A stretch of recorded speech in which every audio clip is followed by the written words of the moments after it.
Hello guys, this is Arkneil Gaming and we're going to get Fanny's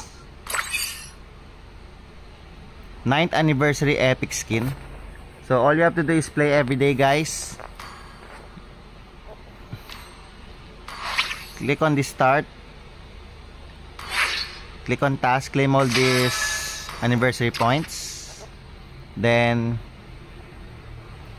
click on this start,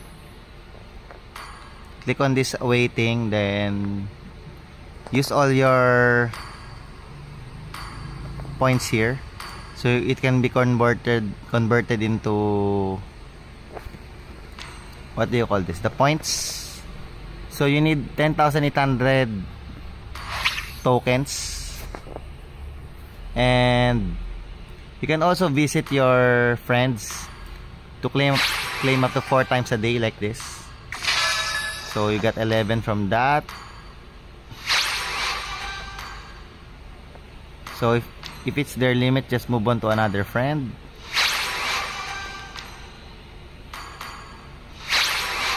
See, claim. Okay, so they're all limit already. Claim. So do this 4 times until you cannot claim anymore guys. Usually it's 4 times. So after that you cannot claim anymore. Then you have to play some matches guys to get more tokens. And you can also use the task skip voucher, but I'm not gonna use it because I already have enough tokens for the Fanny skin. Even though I'm not a Fanny user, a free skin is a free skin guys. So let's tap this, and 9th anniversary epic skin selection chest.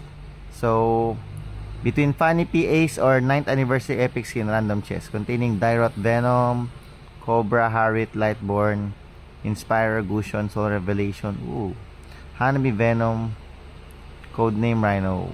So this does not prioritize unknown skin, so might as well just get the Fanny guys, because it's rarer. We're not sure how long will it come back to Mobile Legends. So happy 9th anniversary to Mobile Legends guys. Cheers! It's time to set this celebration ablaze. This is the best time to play Mobile Legends because it's the 9th birthday of Mobile Legends, or 9th anniversary. Very sexy skin guys. Look at Fanny, she's so hot.